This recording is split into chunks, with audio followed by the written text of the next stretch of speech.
क्या लिखा है उसमें, उन्होंने क्या चाहा, क्या कहा है उन्होंने उसमें? जी, भविष्य मालिका ग्रंथ में जैसे कि बताया गया है कि आज जो समय चल रहा है कलयुग का, तो यह कलयुग का समापन हो चुका है।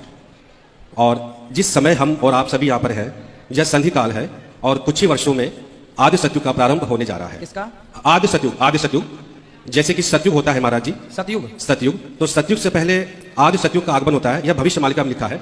उसमें हर युग के, चार युग के जो भक्त होते हैं, प्रभु उनके साथ में उनको पूर्ण सुख देते हैं, क्योंकि हर युग में प्रभु के भक्त जो है पूर्ण सुख प्राप्त नहीं कर पाते हैं। वह युग के अंत में प्रभु के साथ अपनी लीला करके चले जाते हैं। तो आदि सतयुग का प्रारंभ जो है महाराज जी होने वाला है। तो हमारा आपसे यही एक विनती है कि हमारे शास्त्रों में ऐसा वर्णन नहीं है। शास्त्रों में ये वर्णन है, देखो कलयुग की आयु कितनी है आपको पता है? 4,32,000 वर्ष, जिसमें अभी केवल 5,500 वर्ष बीती है।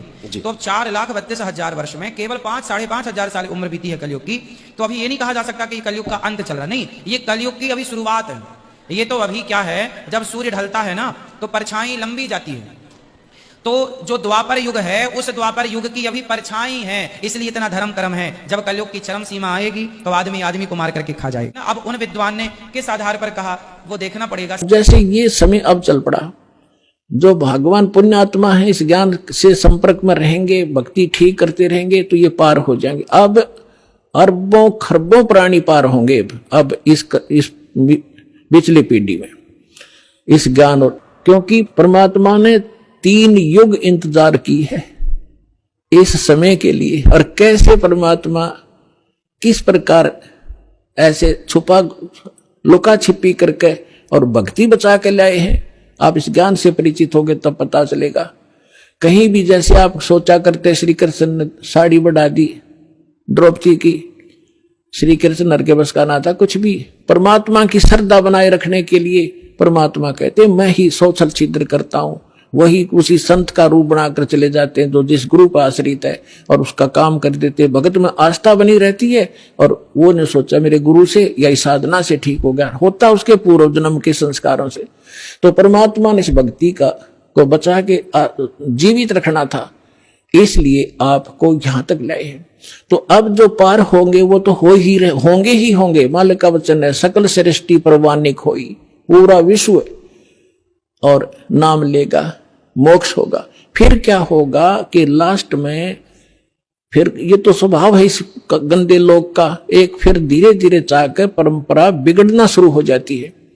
तो उस समय लास्ट में जो भक्त भक्ति यही कर रहे होंगे लेकिन वो पार नहीं हो पाएंगे, उनकी संख्या भी थोड़ी नहीं होगी, बहुत लाखों और करोड़ों में होंगे जो पार नहीं हो सकेंगे, लेकिन भक्ति संग्रहित हो जाएगी उनकी जबरदस्त। तो वो फिर क्या करेंगे, काल के हाथ चढ़ेंगे।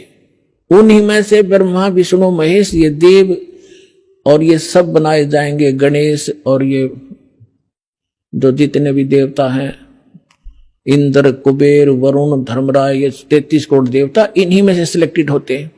और फिर इनको ऊपर रखेगा, ऊपर के लोकों में इनकी पुण्य इनके साथ होंगे। फिर वहां इसका टैक्स है, अपना टैक्स अलग लेगा और अपना वह माल बेचेगा वो न्यारा। तो इनके पुण्य समाप्त जब हो जाएंगे फिर ये दोबारा सतयुग में जन्म लेंगे। वो पिछले वाले जो ऊपर लुटन लग रहे हैं वो इस सतयुग में आएंगे, और अब वाले फिर काफी वर्षों के बाद वो आएंगे फिर सतयुग में। ये बहुत असंख्य युगों से चला रहा है। अब सतयुग में होंगे ये भक्ति संग्रहित प्राणी जो अब करेंगे शास्त्र अनुकूल साधना। अब मिली इनको, आज तक शास्त्र अनुकूल साधना नहीं थी। 4 युग का हिसाब लगा के देख लो जब किसी के पास आज तक ये शास्त्र अनुकूल साधना हो या भक्ति की हो किसी ने। तो भक्ति अभी शुरू होगी तो इनमें से बचे हुए फिर उसी गेड़ में आगे।